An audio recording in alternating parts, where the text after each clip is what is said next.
다 함께 기도드리겠습니다. 말씀이 육신이 되셔서 십자가로 승리하신 그 전쟁에 저희들을 주님의 군사로 불러주셔서 십자가로 승리하셨음을 증거하는 증인으로 삼아주심을 감사드립니다. 육의 눈으로는 도무지 확인할 길 없는 이 놀라운 비밀을 저희들에게 날마다 새롭게 알려주심을 감사하는 주의 백성이 되게 하여 주옵소서. 예수님 이름으로 기도드리옵나이다. 아멘. 하나님 말씀 마태복음 19장 23절에서 26절 말씀을 함께 보겠습니다. 신약 성경 32쪽입니다. 예수께서 제자들에게 이르시되 내가 진실로 너희에게 이르노니 부자는 천국에 들어가기가 어려우니라. 다시 너희에게 말하노니 약대가 바늘기로 들어가는 것이 부자가 하나님의 나라에 들어가는 것보다 쉬우니라 하신대. 제자들이 듣고 심히 놀라 가로되 그런즉 누가 구원을 얻을 수 있으리까? 예수께서 가라사대 저희를 보시며 가라사대 사람으로는 할 수 없으되 하나님으로서는 다 할 수 있느니라. 아멘. 재물이 많은 부자 청년이 영생을 얻기 위해서 40년 정도를 율법에 순종하면서 살아왔습니다. 그래서 도달한 자리가 부자입니다. 율법과 상관없는 부자가 이 말씀을 보는 것과 율법과 관련 있는 이 남은 자 유대인들이 이 말씀을 보는 것은 달라요. 물론 최종적으로는 도달하는 지점은 같습니다. 어릴 때부터 율법을 다 지킨 이 사람에게 부족한 것이 하나 있다라고 예수님께서 말씀을 하셨어요. 이 부족한 것이 하나 있다라는 것은 단순히 이것을 채우면 너가 하늘나라에서 상급을 얻을 것이고 천국에 들어갈 수 있을 것이다. 맞아요. 예수님의 말씀을 우리가 바꿀 수는 없거든요. 문제는 예수님께서 말씀을 하셨으면 그 말씀은 예수님이 지킵니다. 마치 개가 아무 곳에나 똥을 누면 너 치워! 이 명령이 떨어지면 그 개 키우는 사람이 치우잖아요.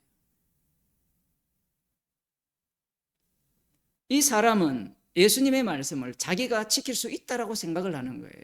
지킬 수 있다라고 생각하니까 지킬 수 없는 말씀이 온 거죠. 율법이라는 것도 지난 주일날 말씀드린 것 같이 율법을 모르니까 간이 배 밖에 나온 거죠. 간이 배 밖에 나오니까 하나님께서 말씀하신 그 십계명을 제가 다 지켰다라고 하는 거예요. 부족한 것이 하나 있다라고 예수님께서 이렇게 말씀하심으로 말미암아 이 성령을 받지 못한 자들이 이 예수님의 말씀을 어떤 식으로 이해하고 받아들이는가, 거기까지도 주님은 내다보시고 있는 겁니다. 소유를 팔아 가난한 자들에게 주고 예수님을 따르면 하늘에서 상급이 있다, 보화가 있으리라. 그 정도야. 뭐 자기를 자살하면서까지도 소신공략하게 인간들이 등장을 하는데, 이 구원이라는 것은 인간의 힘과 능력으로는 불가능하거든. 그래서 율법을 주신 겁니다. 이러한 율법을 주시니까 탐심이 더 강력하게 작동하는데, 그건 이제 본인이 유대인이 아니라서 그래요. 그 제자들이 깜짝 놀라거든요. 예수님께서 이렇게 말씀합니다.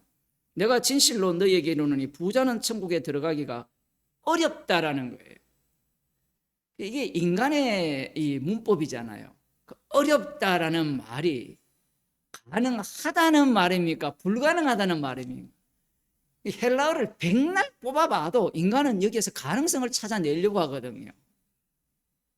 그 하나님의 말씀 자체를 자기가 지킬 수 있고 뭔가 우리 쪽에서 가능하다라고 해석하고 싶은 거예요. 그러면 예수님이 처음부터 안 된다고 말씀하시지, 안 된다고 말씀하시잖아요. 사람으로는 할 수 없어도 하나님은 하신다. 이것은 사람은 안 된다는 이야기잖아요. 그러면 여기에 또 징검다리를 놓아가지고 내가 모든 것을 버리고 주님을 쫓으면 이건 하나님이 하신 일이 아닙니까? 이렇게 튀어나오는 거예요. 그 단계를 지금 밟아가는데,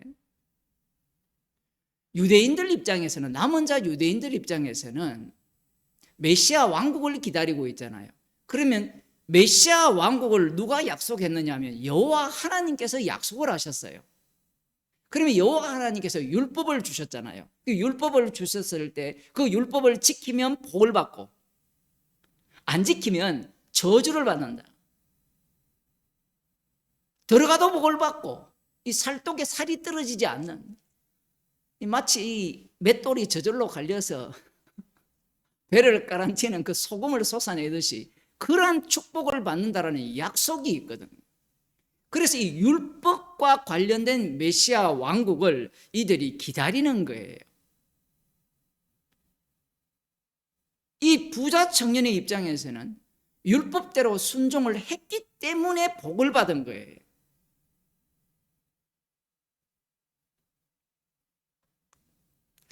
이 사람이 재물이 마름으로 근심하며 갔잖아요.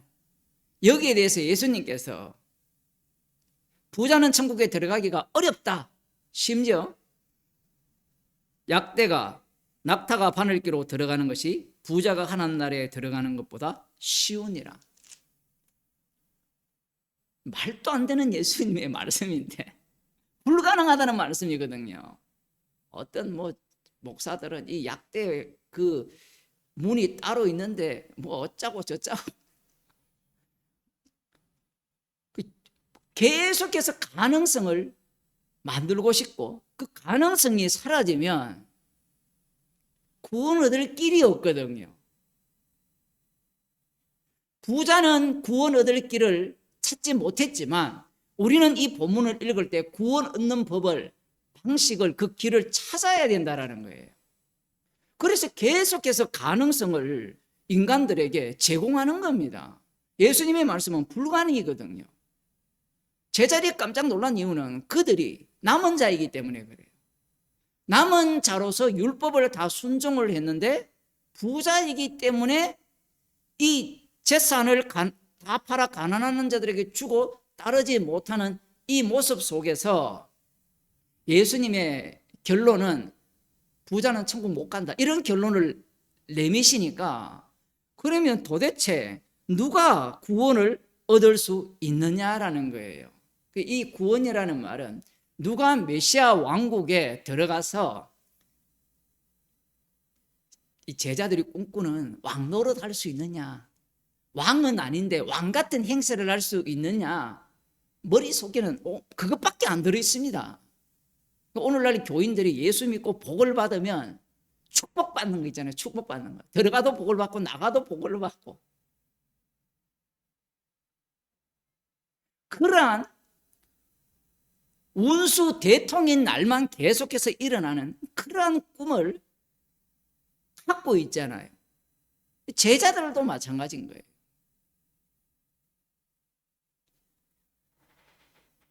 이 창세기를 한번 보겠습니다. 창세기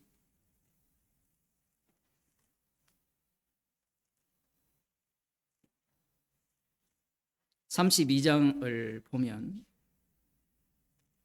이 야곱이 하나님의 축복을 받았죠. 축복을 받고 야곱은 또 11조를 하겠다라고 서원을 하고 이제 이 자녀들에 대한 이 아브라함의 축복이 아브라함 때보다는 훨씬 많아졌잖아요. 자녀들도 많아지고 재산들도 엄청나게 불었습니다. 그런데 이 재산의 출처가 어디냐라는 거예요. 재산의 출처. 하나님의 약속이에요.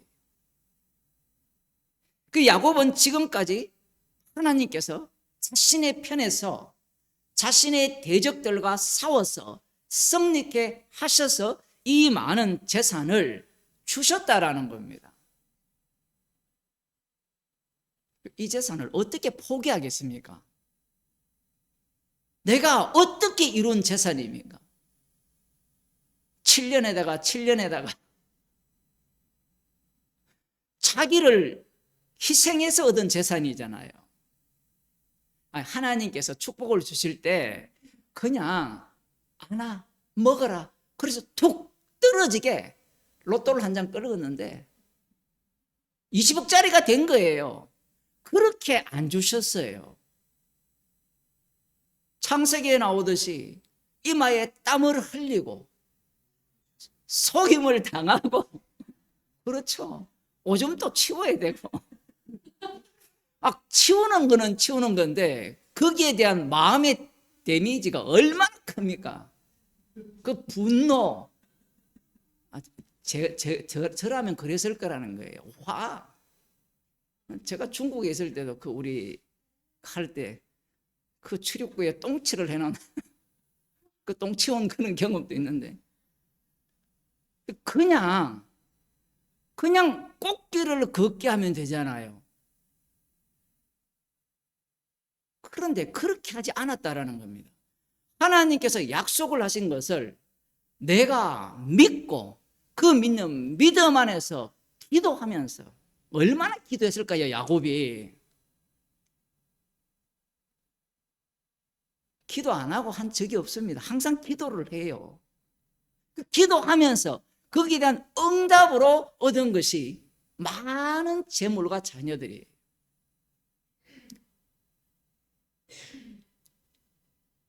이걸로 창세기가 끝났다 칩시다.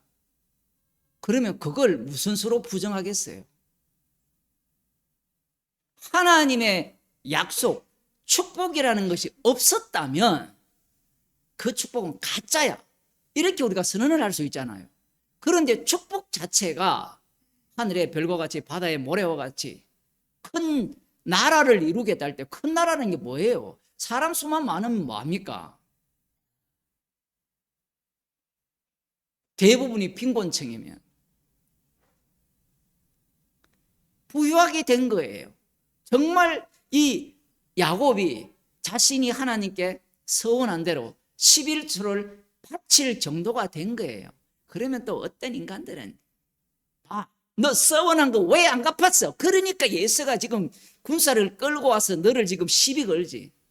이렇게 설교하는 목사는 못 봤어요. 물론 성경이 없기 때문에 그런데 그들의 설교 논리에 의하면 그런 식이에요. 얻어 터지기 전에 11조를 먼저 바쳤으면 그러한 일이 안 당했을 거라. 하나님은 그런 식으로 11조 안 받아요. 11조를 뭘로 받습니까? 야곱의 힘의 근원을 제거하는 방식으로 11조를 받아버려요.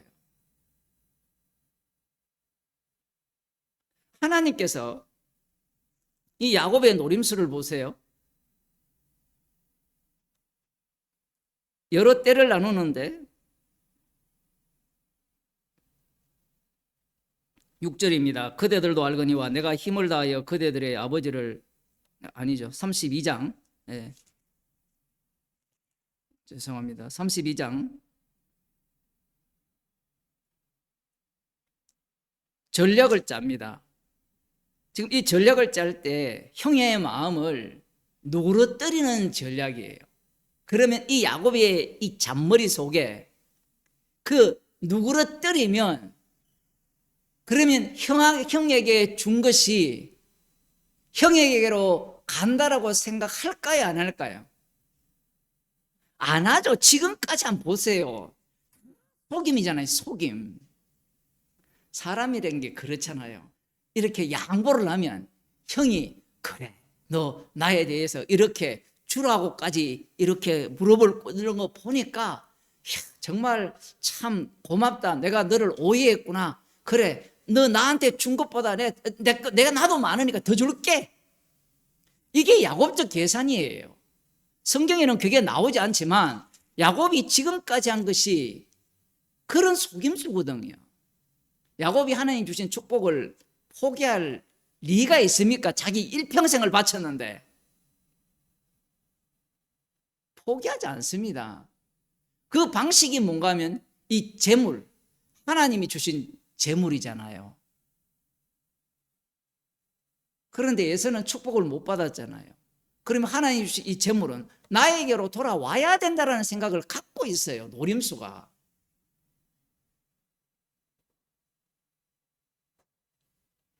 그래서 때를 나누면서 자기 앞에 보내죠.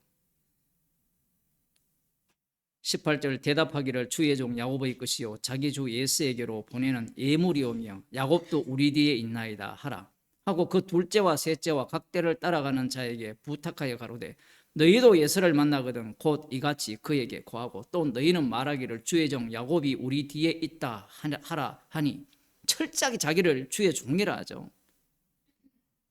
아무튼 잔머리 대갑니다. 큰 자가 어린 자를 섬기리라는 약속을 자기가 받았잖아요. 그러면 자기가 큰 자가 돼야 되잖아요. 큰 자가 되면 자기가 예스의 종이 되면 됩니까? 안 됩니까? 예스를 주로 부르면 돼요? 안 돼요? 안 돼요. 근데 예스를 주로 부르는 거예요. 살기 위해서는, 이 복을 쟁취하기 위해서는 수단과 방법을 가리지 않는 겁니다.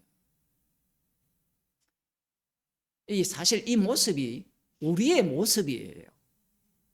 우리가 보기에는 야곱이 조금 형이 군사가 오니까 그리고 이런 게 있잖아요. 앞서서 마하나임에서 제가 설교할 때 말씀드렸습니다만 마하나임에서 두 진영을 목격했잖아요. 그 마하나임이란 뜻이 두 진영이에요.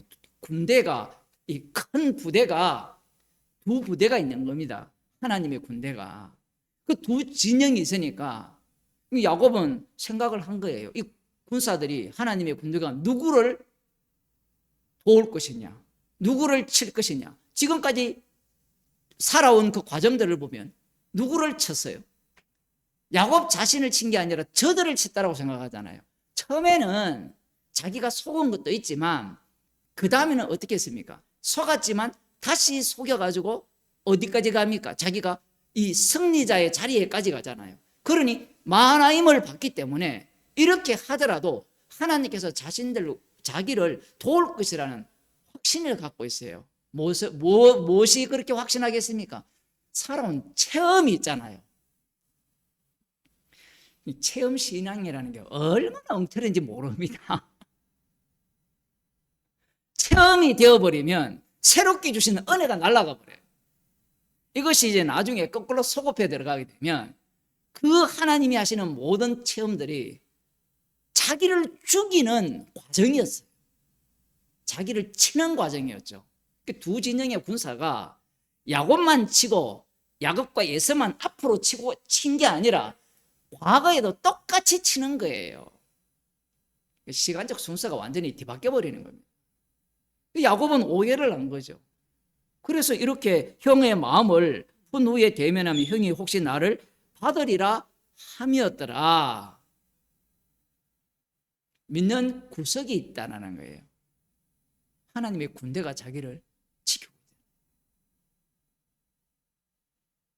마지막에 홀로 남았는데 이 24절 야곱은 홀로 남았더니 어떤 사람이 날이 새도록 야곱과 씨름하다가 그 사람이 자기가 야곱을 이기지 못함을 보고 야곱의 환도뼈를 치매 야곱의 환도뼈가 그 사람과 씨름할 때에 위골되었더라. 이 당사자가 하나님의 천사였습니다. 하나님의 천사와 싸워서 이겼어요. 이겼는데 이 환도뼈를 쳤거든요. 그러니까 평생 죽을 때까지 절름발이가 됩니다. 남성 기능을 전혀 못하게 돼 있어요.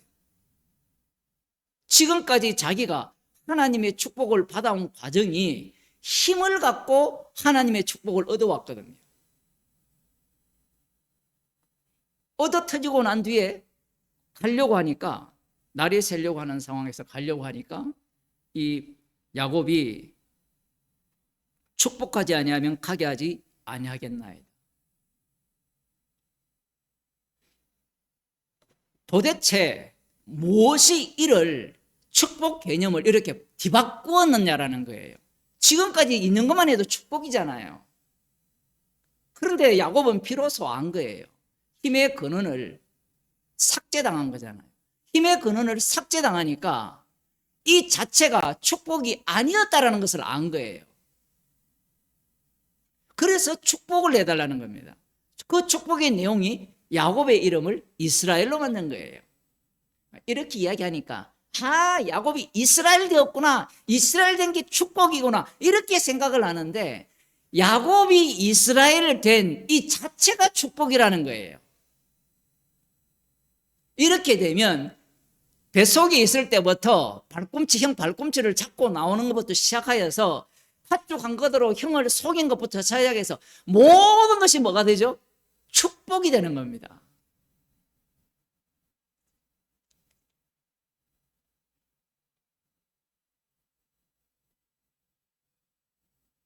오늘 본문과 연결지어서 보게 되면 야곱이 많은 재물을 얻었잖아요. 그 재물이라는 것이 하나님의 약속과 관련 없는 재물이라면 얼마든지 포기할 수 있잖아요. 그죠? 그런데 이 부자도 마찬가지죠. 야곱도 부자잖아요. 물론 나이가 들어서 부자 됐지만 이 부자가 하나님의 약속에 의해서, 그리고 율법만 지키면 복이 그냥 주는 겁니까? 이 젊은 이 사람이 얼마나 돈벌이 한다고 애를 썼을까요?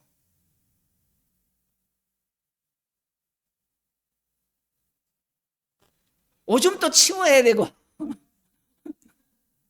돈 버는 게 얼마나, 이 날씨가 추워지면 그 한대에서 바깥에서 노가다도 해야 되고, 돈 버는 게 그렇게 쉬운 게 아니잖아요. 그냥 율법만 지키니까 저절로 복 받더라. 간증할 때 사기치는 인간들이 그렇게 하거든요. 말씀대로 살아가니까 주님이 복을 주더라. 복을 주는 그 내용을 들여다보면 제가 알기로는 거의 다 사기예요. 주식이라는 게 그거잖아요. 남을 잃게 해야 내가 돈을 버는 거거든요. 자본주의 세계가 그래요. 자본주의가 그렇습니다. 돈이라는 것이 누구에게 많이 가면 누구는 잃게 돼 있어요. 구조가.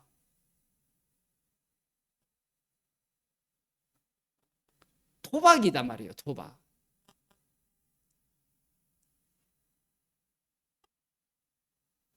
땀을 흘리지 않고 재산을 얻는 방법은 없습니다. 이 부자 청년도 율법을 지키면서, 율법에 뭐라 합니까? 6일 동안 어떻게 하라 했어요? 힘써 일하라 했거든요. 힘써. 우리는 그런 걸 속 빼려고 하거든요. 율법만 지키면 복 받지 않습니까? 안식일 일만 안 하면 되지 않습니까? 이런 논리를 펴고 있는데 이들은 달라요. 6일 동안 힘써 일을 하고 율법을 지키면서 복을 받은 거예요. 하나님의 약속이잖아요. 우상숭배를 안 했단 말입니다. 우상숭배를 했기 때문에 이스라엘의 약속의 땅이 황폐화된 거잖아요. 그러면 그 황폐화된 그 땅 가운데 자기는 남은 자는 돌아오리라 했으니까 그걸 또 해석하는 거예요. 황폐한 땅 가운데 남은 자가 따로 있으니까 자기같이 율법대로 순종하는 자는 돌아오게 되어 있으니까 축복을 받는다라는 거예요. 그 이 정도 하면 천국을 가야 되거든요. 그런데 예수님은 그래, 네가 축복을 그렇게 받았느냐, 그걸 다 팔아 가난한 자에게 주고 나를 따르라는 거예요.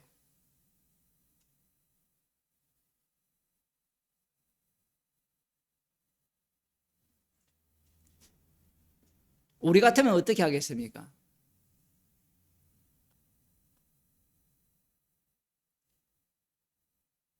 우리 같으면 주고 따르겠다 하지 않겠어요? 그런데 이 부자 같은 경우에는 율법에 순종함으로 받은 축복이에요. 그러면 하나님께서 이렇게 축복을 주시는 것은 최종적으로 그 모든 것을 팔아서 가난한 자들의 주라고 말씀하신 율법의 취지냐? 그건 아닌 거예요.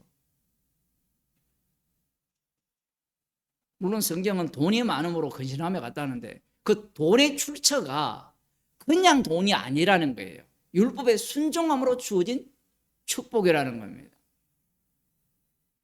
제자들이 예수님의 말씀에 놀라는 이유는 부자가 천국 못 간다라는 이 말씀은 어느 누구도 천국 못 간다는 말씀이기 때문에 놀란 거예요. 그럼 누가 도대체 구원을 얻을 수 있습니까?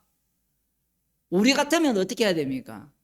제자들의 질문에 똑같이 동참을 한가 동시에 어디로 가야 돼요? 어느 누구도 구원을 얻을 수 없다라는 말씀의 취지로 봐야 되거든요. 이 말씀이. 그런데 인간이라는 자체가 그렇게 간단한 존재가 아닙니다. 제자들은 이 막다른 골목에 몰린 거예요. 예수님의 말씀을 들어보니까 저 부자가 차라리 낙타가 바늘기로 들어가는 것이 더 쉽다라고 하니까 도대체 그러면 하나님의 이 율법은, 약속은 어떻게 되느냐 얘기예요. 그리고 구원 얻을 자가 없지 않느냐 얘기예요. 이게 돼야 돼요. 그래야 이후에 구원 얻는 자들은 없는 데서 생긴 자예요. 계속해서 연속성을 주장하고 싶거든요. 연결을 하고 싶은 거예요. 나로부터 출발하여서 말씀만 주시면 그 말씀을 지켜서 천국에 들어갈 수 있는 그 방식을 계속해서 꿈꾸고 있는데, 지금 율법을 주시고 예수님 앞에 그 율법을 다 지킨 부자 청년을 등장시킴으로 말미암아 예수님을 따르는 제자들 입에서 예수님의 말씀에 의해서 누가 구원을 얻을 수 있습니까? 그렇게 된다면 아무도 구원을 얻지 못하지 않습니까? 라는 말이 나오도록 주님이 조치를 한 겁니다.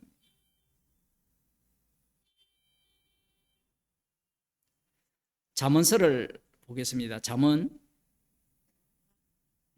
13장입니다.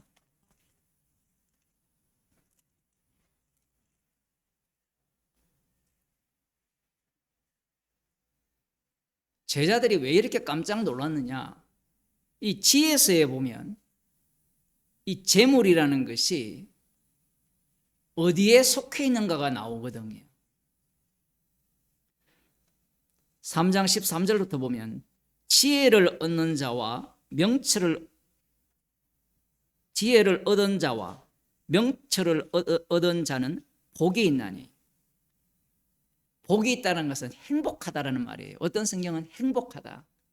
괜찮아요. 뭐 인간들이, 철학자들이 모두가 다 꿈꾸는 게 행복이잖아요. 그리고 행복을 원한다면 지혜를 얻어야 되고 명철을 얻어야 된다라는 거예요.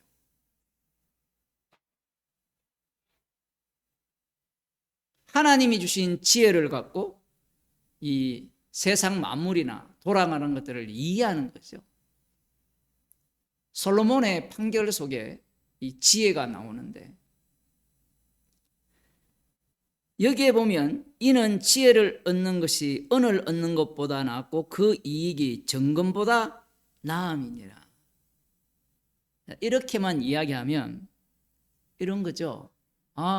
지혜를 얻고 명철을 얻는 것이 은이나 금을 얻는 것보다 더 나으니까 지혜와 명철은 은금과 상관이 없을 것이라고 생각을 할 수가 있는데 그렇지 않습니다. 그 뒤에 보면 지혜는 진주보다 귀하니, 루비 진주, 루비 보석 보다 귀하니 너의 사모하는 모든 것으로 이에 비교할 수 없도다. 인간이 뭘 사모합니까? 은, 금, 루비, 붉은색을 띤 보석들이 있잖아요. 다이아몬드. 인간들이 근본적으로 사모하는 것보다 비교할 수 없는 게 지혜라는 거예요. 구약에서는 지혜라는 게 뭐냐 하면 말씀대로 사는 거예요. 말씀을 다 기억하여서 그 말씀대로 살아가서 하나님이 원하시는 법대로 판결하는 그러한 지혜를 이야기합니다. 십자가의 지혜는 아직 안 나타났잖아요. 안 나타났어요. 지금 이 부자 청년은 자기를 지혜로운 사람으로 보고요, 명철을 얻은 사람으로 보는 겁니다. 바리새인과 서기관들이 그 당시에 그 유대인들로부터 왜 존경을 받습니까? 그들이야말로 지혜로운 자고 명철한 자잖아요. 그러니까 그들에게서 한 수 배우거든요. 하나님의 뜻을 배우고 말씀을 배우고.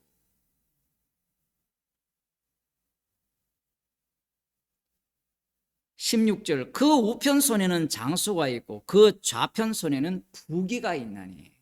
사람들이 제일 좋아하는 거잖아요. 지혜를 얻게 되면 우리가 사모하는 것보다 훨씬 나은 이유가 뭐냐 하면, 우리가 다이아몬드를 원했는데 이 지혜를 얻게 되면 다이아몬드보다 더 많은 다이아몬드를 준다는 거예요. 왜냐하면 우편에는 장수가 있고, 장수라는 게 뭡니까? 군사력이잖아요. 강력한 군사력뿐만 아니라 좌편에는 부귀가 있다는 거예요. 돈과 권력을 동시에 잡았습니다. 누가? 전두환이 쿠데타를 해서.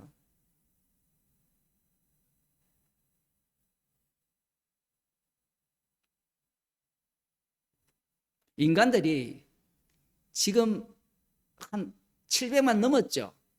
그 관람자가. 그죠? 제목이, 영화 제목이 서울의 봄.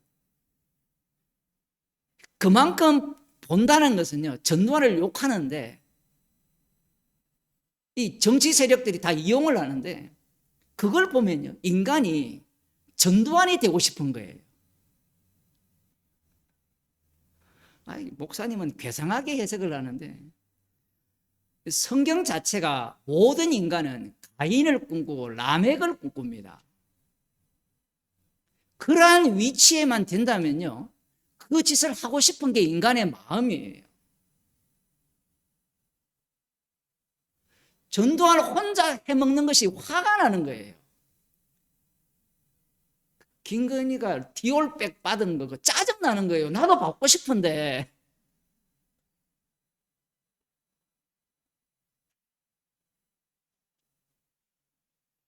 탐심이라는 것이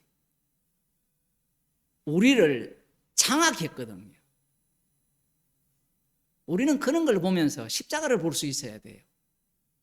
모든 인간들이 무엇을 꿈꾸느냐는 거예요. 우리는 그걸 보고 저거 옳다 그러다 이런 이야기를 하고 싶잖아요. 그럼 옳다 그러다 해서 저 사람을 감옥에 넣었다. 그 감옥에 넣고 그 다음 뭘 하고 싶었냐 이게. 뭘. 내가 주인 되는 세상. 그럼 내가 주인 되는 세상에서 바꿨잖아요. 민주화 운동에서. 바꾸니까 내가 주인이 됩니까?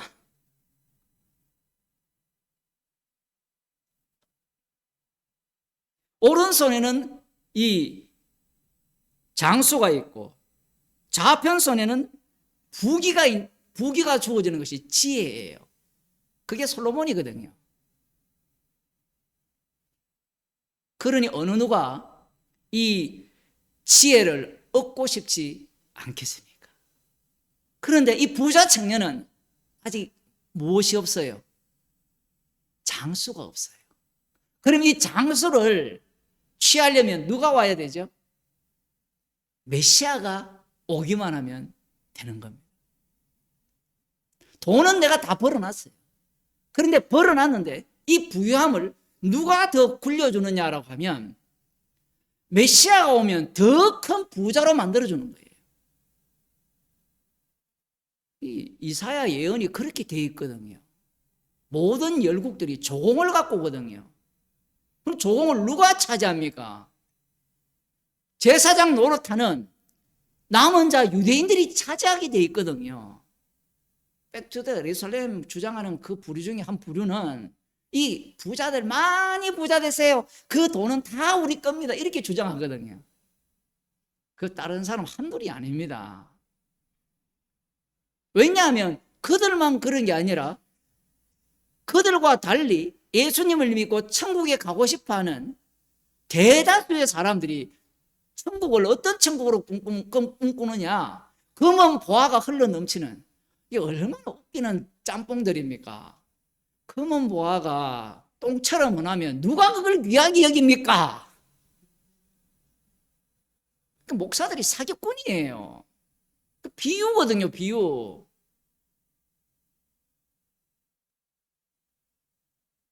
십자가의 영광을 모르기 때문에 계속해서 십자가를 날려버리면서 자기가 꿈꾸는 천국을 소망하는 거예요.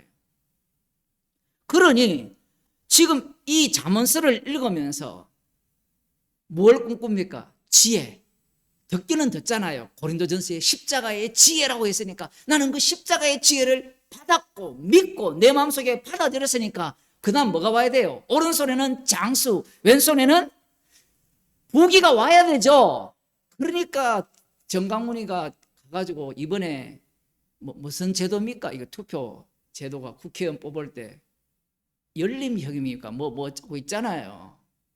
그 교인들이 우리 통일당입니까? 찍으면 되는 거예요. 3% 이상 찍으면 국회의원이 몇 명 뭐 이렇게 되거든요. 그 이상. 그게 그렇게 먹히는 이유가 성경에 있기 때문에 그래요. 성경이 없으면 그런 게, 물론 성경 없는 이야기도 많이 하는데 저하고 아주 가까운 분 또 그 사람 설교를 열심히 듣거든요. 혈통으로 이렇게 연결해. 맞는 말을 한다는 거예요. 원래 악마는 맞는 말을 해요. 그런데 이 말씀에 의하면 피해를 받게 되면 오른손에는 장수가 있고 왼손에는 부귀가 있다라고 하면서 그 다음 보세요. 그 길은 즐거운 길이요 그 첩경은 다 평강이니라. 이거 원치 않는 인간이 어디 있습니까?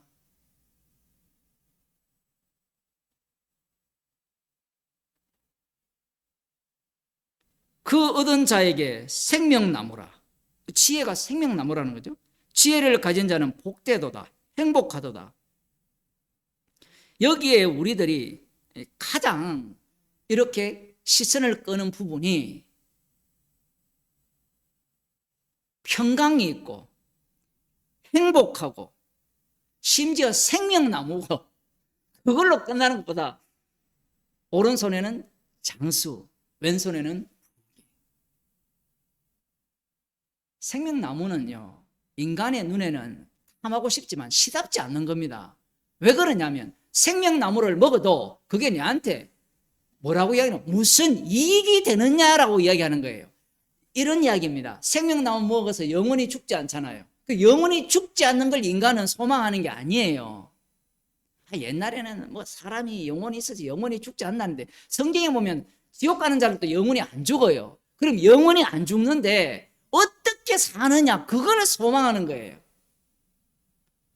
그런데 성경에 보면 죽임당한 어린 양을 찬양하면서 영원히 살아요.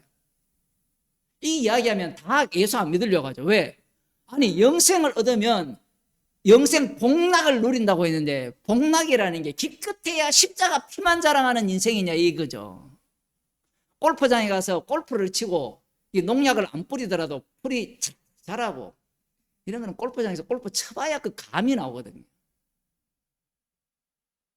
수영장에 물이 그 소독 안 넣고 들어가기만 해도 피부가 뽀송뽀송해지는 그러한 천국을 꿈꾸는 겁니다. 십자가만 자랑하는 천국을 인간들은 소망하지 않아요. 구약을 보기 때문에 이 부자 청년, 부자가 천국 못 간다라고 하니까 베드로가 제자들이 펄쩍 뜨는 이유가 뭐냐면, 그러면 이런 말씀들은 뭐가 되느냐 얘기예요. 저 사람이 말씀대로 살았지 않습니까? 그래서 부귀를 줬지 않습니까? 그 다음 주셔야 되는 게 뭐예요? 그러면 장수만 주면 되잖아요. 하나님 나라에 가서 예수님 오른편에 앉히시면 되잖아요. 물론 저 사람이 앉으면 안 되고 내가 앉아야 돼. 내가.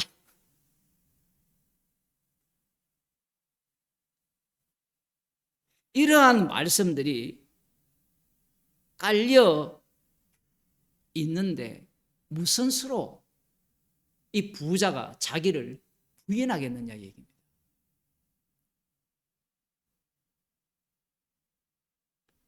물론 이 언약을 모르는 자들이 돈을 가지면 마찬가지죠. 그 돈을 어떻게 가졌습니까? 그들이 돈을 이렇게 벌 수 있는 부자가 된 이유는 자기가 그만큼 뭘 한 거예요? 열심히 노력하고, 더 중요한 것은 신이 아버지를 잘 만나게 해 줬다라는 이야기입니다. 그리고 모든 일에 신이 도움을 줬다라는 거죠. 그 신도 누구의 열심과 희생이 깔렸어요? 자신의 희생과 열심이 깔렸잖아요. 그러니 그 돈을 포기할 리가 없습니다. 부정을 못해요. 그런데 여기에 이 남은 자 유대인들은 뭐까지 들어갔습니까? 지혜까지도 플러스가 된 거예요. 율법까지도 플러스가 됐습니다. 그러니 어떻게 자기가 가진 이 돈을 부정할 수 있겠어요? 돈을 부정한다는 것은 나를 부정하는 거거든요. 이 나가 어떻게 만들어졌습니까? 하나님의 지혜 플러스 나의 열심, 율법에 대한 순종, 그것으로 만들어졌기 때문에 부정할 길이 없는 거예요. 그래서 예수님께서 어린아이와 같지 아니하면 천국에 못 들어간다. 천국은 이와 같은 자들의 것이다라고 말씀하시면서 이런 어른 행세하는 자를 투입시키는 거예요.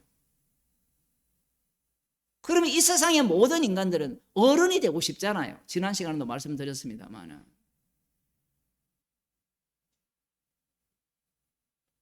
자기를 부인할 방법이 없습니다.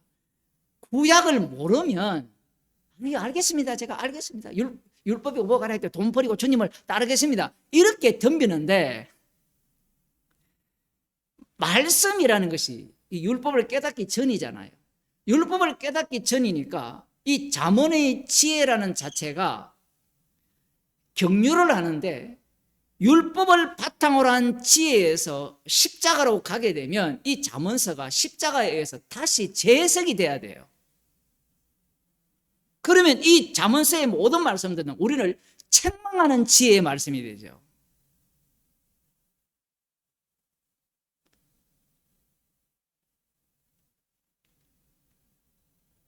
말씀대로 봐버리면 예수님을 살인해버립니다. 이런 논리죠. 십자가의 지혜를 얻었으니까 오른손에는 장수, 왼손에는 부귀를 주십시오 이렇게 돼요. 논리가. 그러면 이게 뭐예요? 말씀 자체가 부귀와 장수를 위한 지혜가 되잖아요. 인간들은 그렇게밖에 해석이 안 돼요. 논리 자체가. 십자가의 지혜를 위한 부귀와 장수가 되어야 된다는 건데 그런 해석이 안 나오죠. 왜냐하면 말씀 자체가 지혜를 얻는 자가 그러하다라고 했기 때문에. 그런데 참 지혜이신 예수님이 이 땅에 오셨잖아요. 그분이 이 땅에서 오른손에는 장수, 왼손에는 부귀를 갖고 오셨죠. 말씀대로 오셨으니까. 그런데 장수와 부귀가 뭐였습니까? 십자가로 완전히 바뀌어버려요. 제가 처음 기도할 때 그런 기도를 했잖아요. 사람의 눈으로는 도무지 예수님이 십자가로 승리하셨다라는 것이, 십자가가 지혜라는 것이 안 보여요. 분별이 안 됩니다. 우리가 주님이 십자가로 승리하신 전쟁에 참여했잖아요. 참여했으면 승리하는 모습이 가시적으로 보여야 되는데 이 승리하신 모습이 가시적으로 안 보여요. 보였다 하더라도 보인 그것이 또 뭐가 됩니까? 육으로 바뀌어버려요.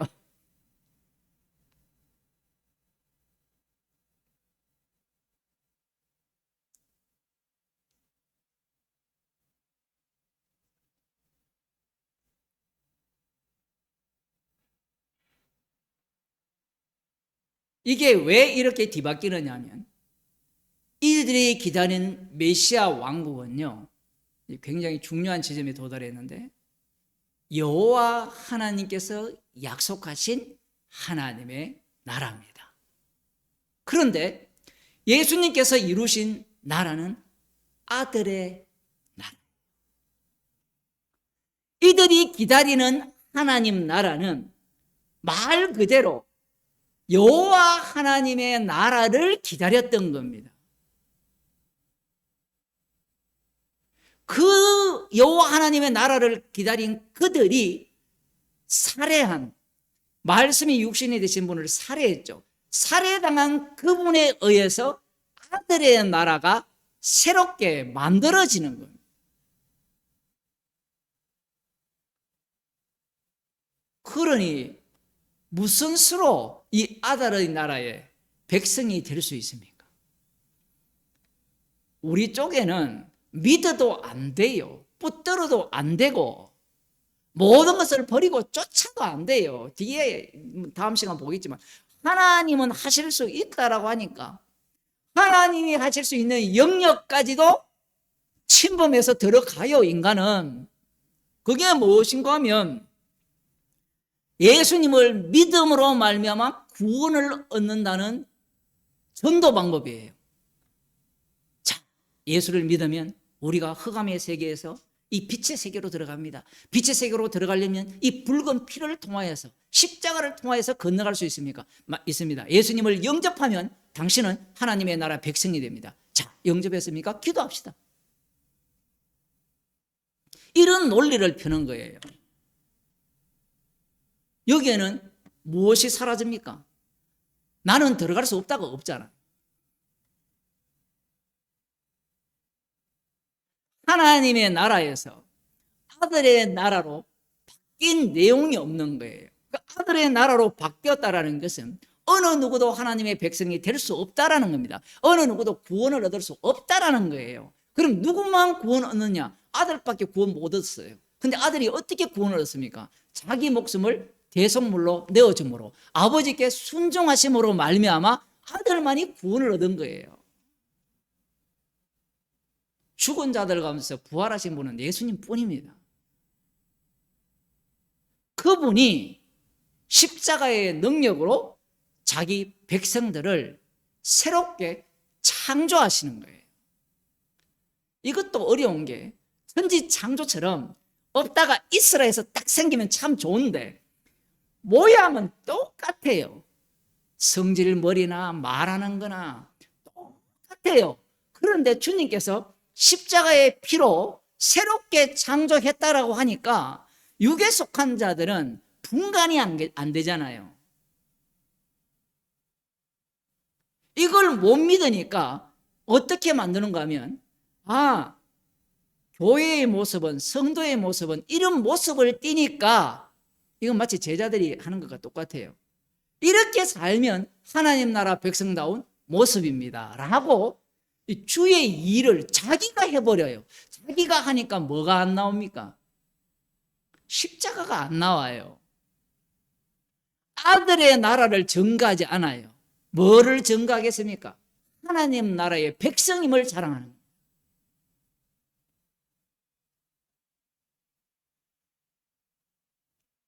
성경 한 구절 더 보고 마치겠습니다. 디모데전서 6장 9절입니다.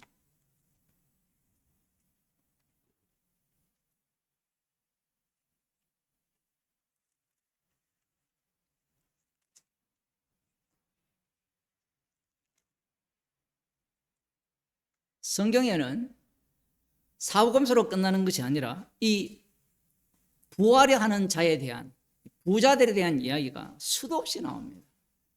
이게 나온다라는 것은요, 모든 인간은 부자가 되고 싶다라는 얘기예요. 놀랍게도 성도와 성도 아닌 자의 차이가 어디에서 드러나는가 하면 부자이냐 아니냐로 드러나는 게 아니에요.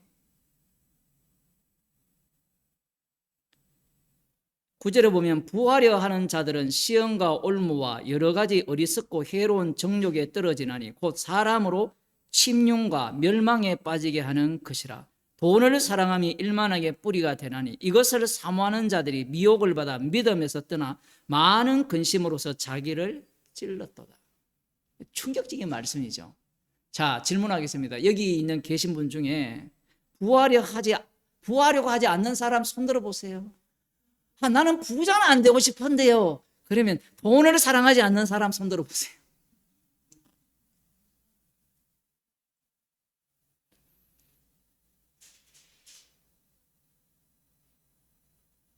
계속해서 주님은요, 돈을 사랑하는 그 상황 속으로, 부하려 하는 그 상황 속에 성도를 살게 합니다. 살게 하셔서 십자가의 지혜를 뽐내는 자리로 우리를 계속해서 인도하시죠. 우리는 이 말씀을 보면서 누구처럼 행세하려고 하는가 하면 제자들처럼, 그러면 돈을 사랑하지 않으면 안 됩니까? 부하려 하지 않으면 안 됩니까? 여기 보면 그렇게 해서 미혹을 받아 믿음에서 떠나 많은 근심으로 자기를 찔러쪼다 하잖아요. 이 믿음에서 떠나는 방식이 두 개가 있어요. 하나는 돈을 사랑하지 함으로 말미암아 떠나고요. 돈에 미친 거죠. 인간의 이 몸은 돈을 사랑하지 않을 수 없다는 걸 전제로 하고 있어요. 말씀은.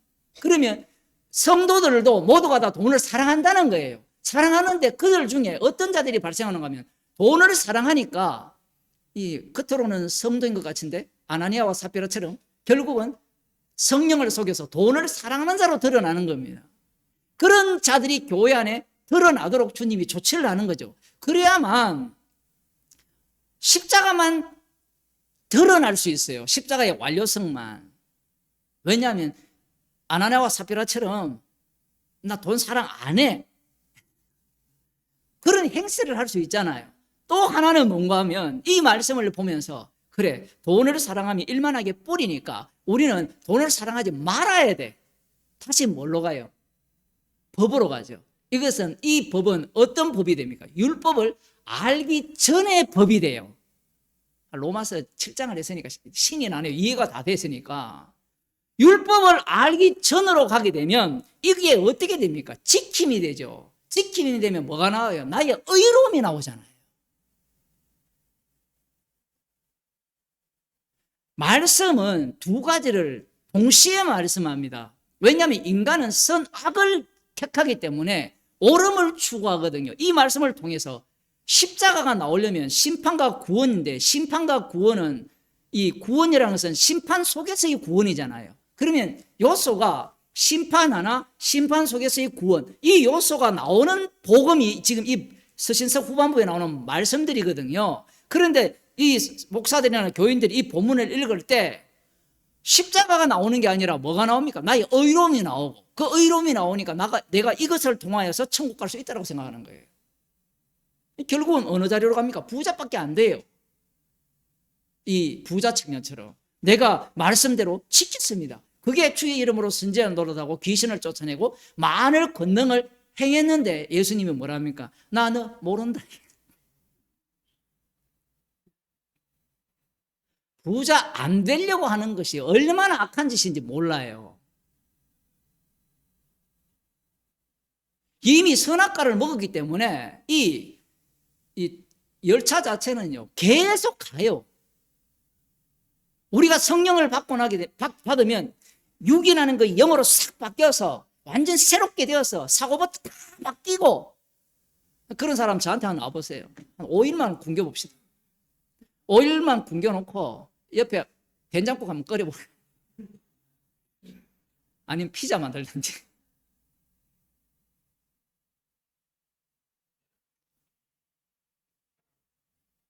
말씀은 십자가를 전가하는 말씀이고, 십자가를 전가하기 위해서 주님은 이 말씀 속으로 계속해서 자기 백성들을 몰아넣습니다.